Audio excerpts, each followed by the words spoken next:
dans le cadre de la préparation de la 10e édition de la conférence des instances africaines de régulation de la communication, la présidence RIAC et son secrétariat exécutif Kela AC béninoise ont eu ce jour une séance de travail précision à suivre dans ce 19h30. Alors que les autorités amplifient les actions de sensibilisation et de lutte contre le châtiment corporel des enfants, 57% des parents béninois sont favorables à l'usage de la force physique pour discipliner les enfants. C'est ce qui ressort d'une récente enquête d'Afrobaromètre sur la question quels peuvent être alors les impacts de l'usage de la force physique sur les enfants au Bénin. Kinet Egawi et Pierre Akako nous en diront plus dans quelques instants. Et puis en interactualité, le mystère reste entier sur la mort de 21 jeunes fin juin dans un bar en Afrique du Sud. Après la publication des premières analyses toxicologiques qui n'apportent aucune conclusion, on a annoncé mardi 19 juillet les autorités sud-africaines. Plaisir de vous retrouver au rendez-vous de l'information sur Speedline Télévision. On démarre par cette nouvelle brève. Début de mission pour Boni Yayi, le médiateur de la CEDEAO pour la Guinée. L'ancien président du Bénin, à la tête d'une délégation, est à Conakry depuis hier et prend déjà contact avec les autorités militaires. Boni Yayi a pour principale mission de discuter avec la junte au pouvoir pour obtenir un calendrier acceptable de la durée de la transition et éviter à la Guinée d'être sanctionnée le 1er août. Et ce journal se poursuit. 57% des parents béninois sont favorables à l'usage de la force physique pour discipliner les enfants. C'est ce qui ressort d'une récente enquête d'Afrobaromètre sur la question. Alors que les autorités amplifient les actions de sensibilisation et de lutte contre le châtiment corporel au Bénin, pour les enfants, certains parents pensent que c'est la meilleure alternative pour éduquer son enfant. Quels peuvent être alors les impacts de l'usage de la force physique sur les enfants? Explication avec des spécialistes, avec Kenneth Egawi et Pierre Akako. La législation béninoise l'interdit, mais certains Béninois y croient toujours. L'usage de la violence ou de la force physique pour discipliner les enfants. Que faut-il en comprendre? La violence peut être physique comme morale. Quand on parle de violence sur les enfants, de façon générale, c'est toute pression ou toute force, que ce soit physique ou psychologique ou morale, sur l'enfant qui atteignent son intégrité. Tout ce on peut faire sur l'enfant qui cause une certaine peine à l'enfant est une violence.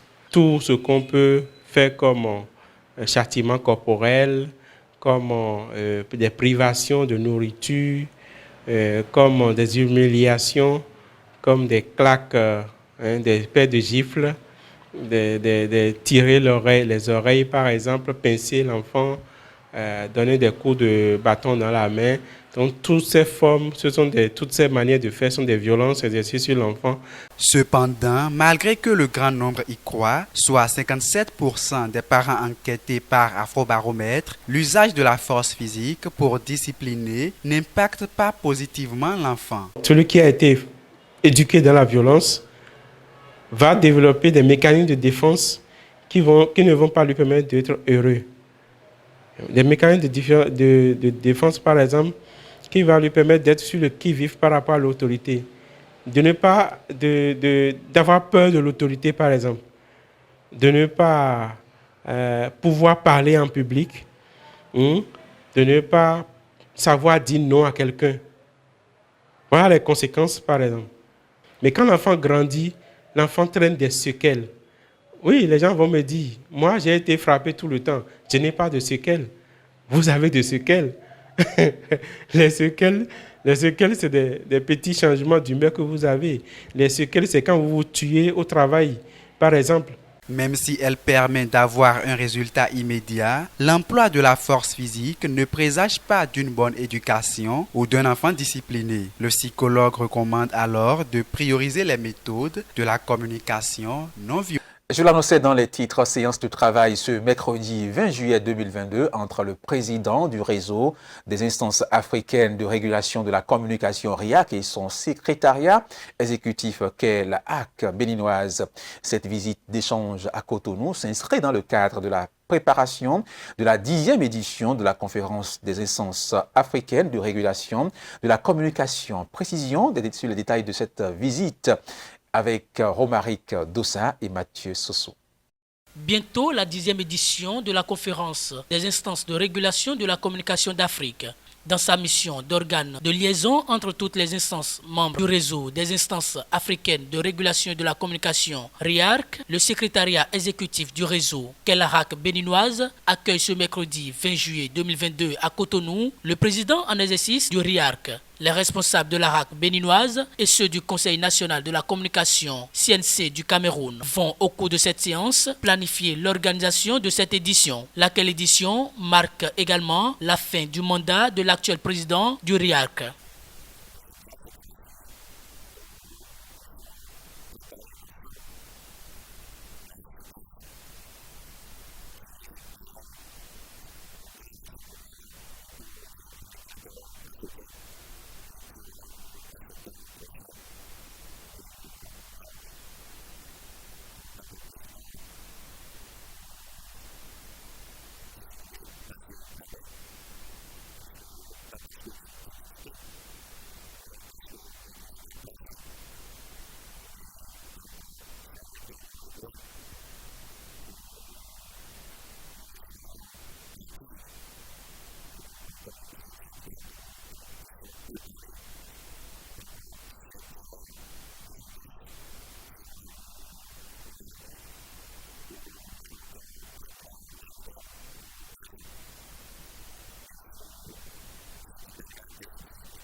Visite d'échange pour préparer la 10e édition du CIRCAF, mais également une occasion pour faire un bilan des avancées observées avec le Conseil national de la communication CNC Cameroun qui vient de boucler ces 2 années à la tête du RIAC.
Cette visite de prise de contact est donc la manifestation de l'harmonie et de la belle collaboration et la coopération qui lie les 2 instances de régulation de la communication. C'est surtout le gage de l'excellence, de l'amitié et de la fructueuse coopération entre le Bénin et le Cameroun.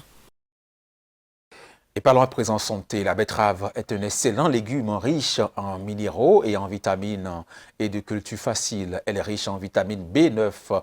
Ses pigments rouges lui confèrent un pouvoir antioxydant. Elle est souvent utilisée dans les plats de salade et sa saveur sucrée est très appréciée des petits et des grands, suivant les valeurs nutritives plutôt et les vertus de la betterave sur la santé dans ce reportage signé Olive Biao. La betterave est une plante potagère des régions tempérées et tropicales.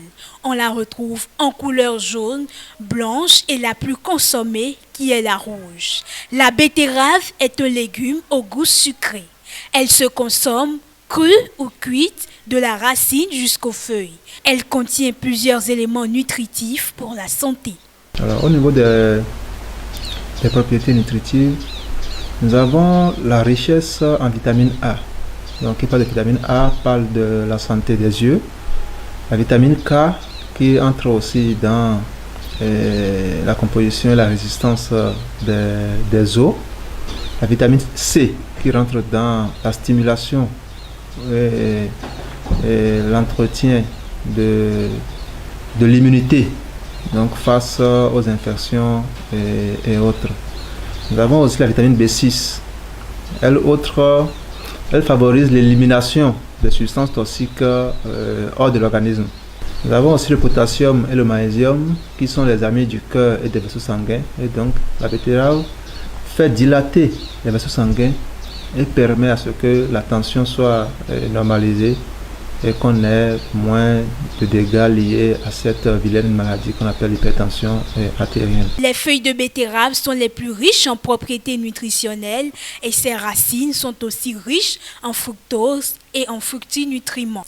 Il est bien de consommer la betterave, mais pas de façon excessive, car elle peut également conduire à des problèmes de santé. Effet indésirable, puisqu'il y a des fibres dans la betterave, il ne faut pas en abuser, puisque les fibres facilitent ou bien stimulent le transit intestinal. Et donc, ça peut vous faire amener à aller à beaucoup ou bien plusieurs fois à la selle.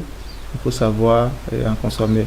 Aussi, si vous êtes déjà prédisposé au diabète de type 2, vous avez des parents diabétiques et autres, il faut aussi réduire la consommation de la boisson de betterave. Il faut préférer la crudité et donc la chair de betterave pour éviter les éventuels risques de diabète de type 2.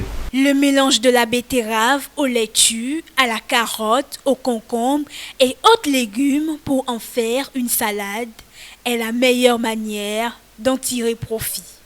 Et toujours dans la même veine informative, la cannelle est une épice aux douces saveurs et aromatisée qui s'est mariée, ses bienfaits aux délices de nos plats.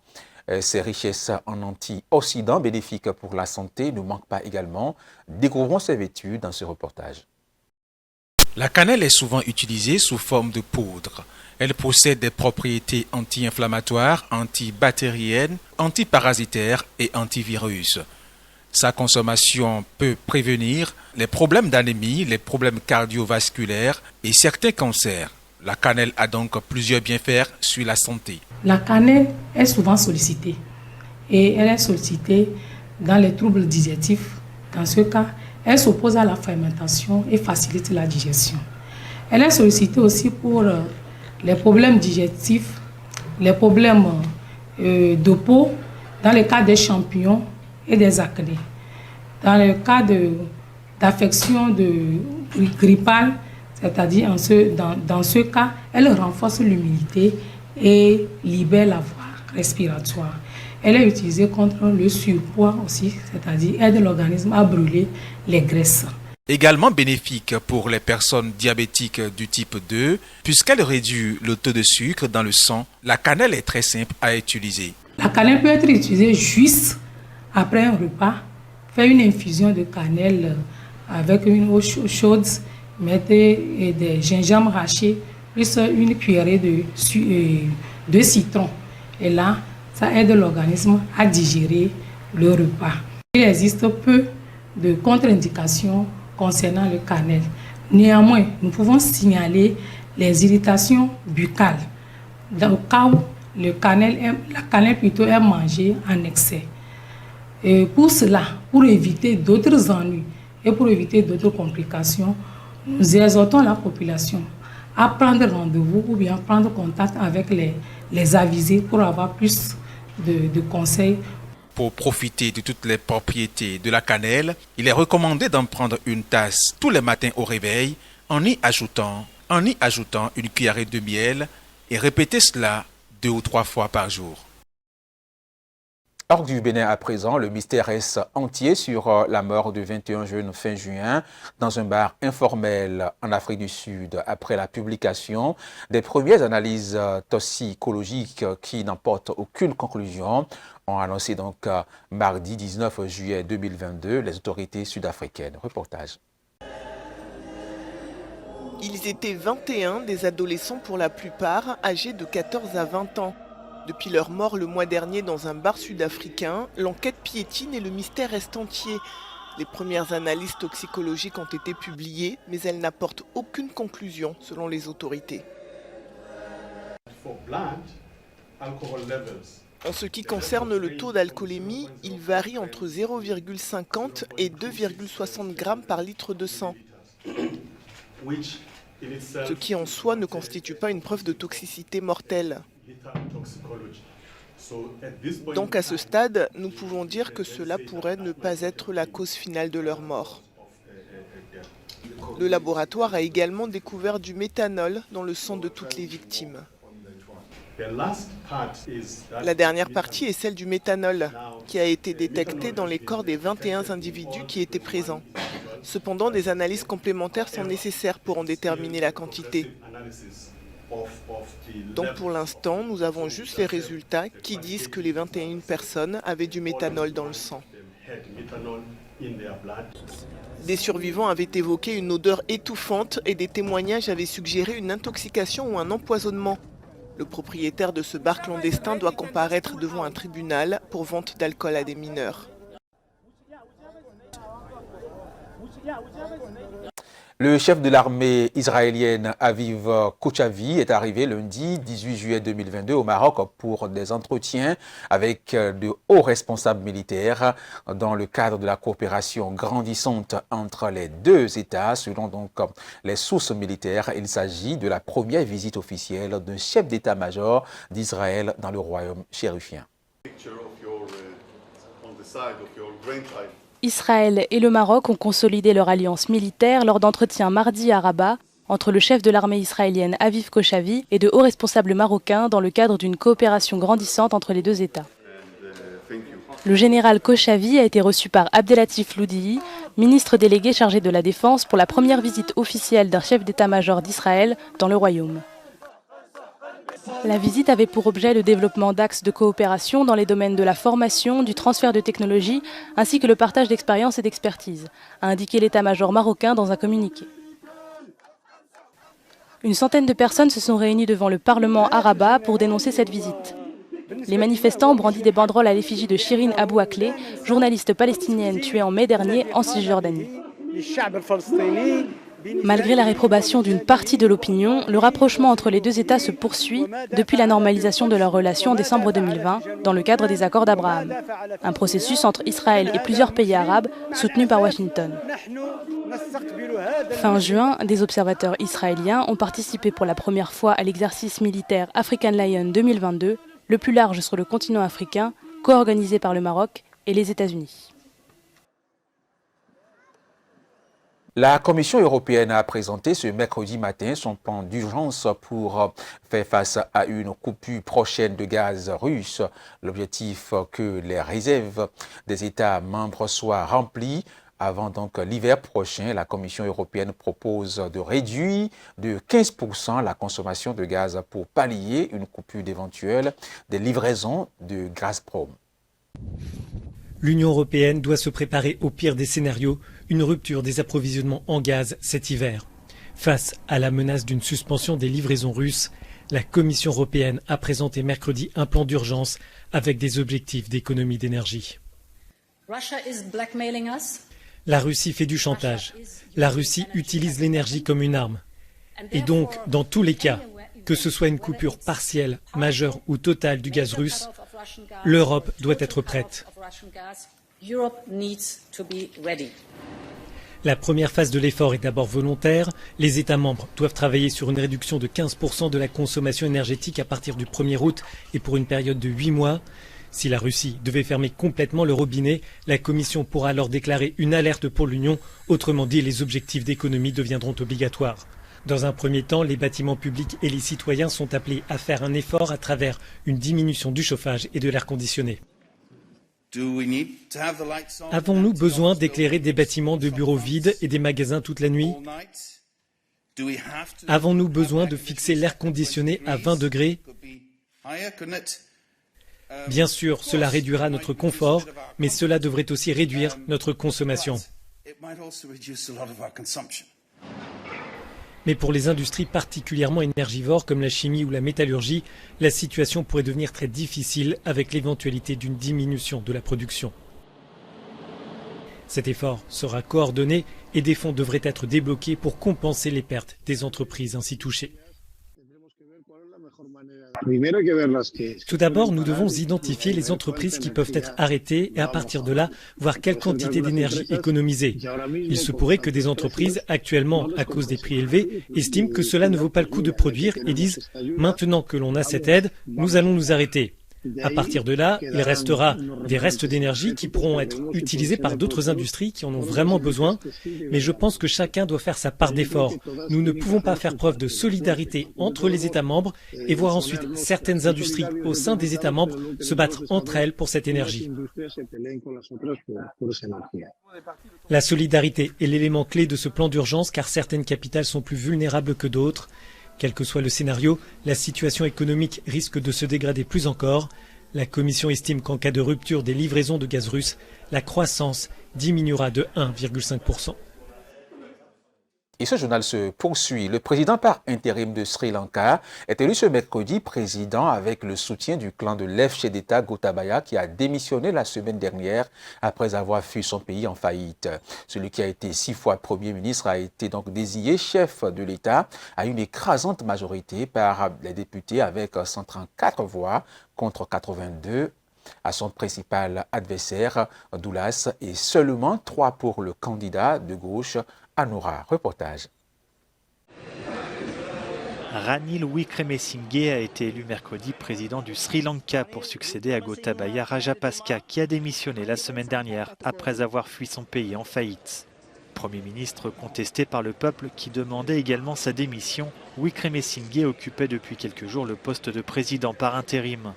Il a largement devancé son principal adversaire, Doulas Alaperuma, avec 134 voix contre 82. Mais pas sûr que cette écrasante victoire obtenue lors du vote au Parlement calme la colère des manifestants qui espéraient un changement radical pour sortir de la grave crise économique dans laquelle le pays est englué. Les États-Unis accusent la Russie de travailler à l'annexe des territoires ukrainiens par la force. Le point sur la situation en Ukraine ce mercredi 20 juillet dans ce reportage. La résistance ukrainienne en réponse à l'attaque russe. La guerre sur le terrain se poursuit avec peu de gains territoriaux pour les forces d'invasion. Mais dans les parties du Donbass déjà prises par la Russie, les États-Unis craignent que Moscou n'ait l'intention de renforcer son contrôle par l'annexion. Selon eux, les zones visées seraient Kherson, Zaporizhia ainsi que toute la région de Donetsk et Lugansk, où la Russie semble organiser des référendums fictifs au mois de septembre. L'annexion par la force serait une violation de la Charte des Nations Unies et nous ne permettrons pas qu'elle soit incontestée ou impunie. Nous continuerons à fournir à l'Ukraine de l'assistance en matière de sécurité. Dans le courant de la semaine, le gouvernement annoncera de nouvelles livraisons d'armes et d'équipements à l'Ukraine. Il s'agira de la 16e livraison de ce type pour soutenir Kiev depuis que le président a pris ses fonctions. L'armement américain est d'une grande aide pour les forces ukrainiennes. Des armes qui, selon le ministre russe de la Défense, seraient présentes sur le marché noir ainsi qu'au Proche-Orient. Des informations rejetées par le président ukrainien qui y voit de la propagande du Kremlin. Nos partenaires sont pleinement informés de la manière dont nous utilisons les armes qui nous ont été fournies. Mais afin de lever les doutes sur cette manipulation des propagandistes russes et de ceux qui les aident en Ukraine ou ailleurs, un instrument de contrôle parlementaire sera mis en place. Alors que la guerre s'intensifie avec des bombardements de part et d'autre du pays, la seule certitude est que les civils paient un lourd tribut dans les villages et villes situés le long de la ligne de front. Pour l'heure, il n'existe aucun bilan global sur le nombre de morts en près de 6 mois de conflit. C'est tout pour ce rendez-vous de l'information sur Speedline Télévision. Mesdames, Messieurs, merci de l'avoir suivi. Portez-vous bien, surtout restez fidèles à nos programmes.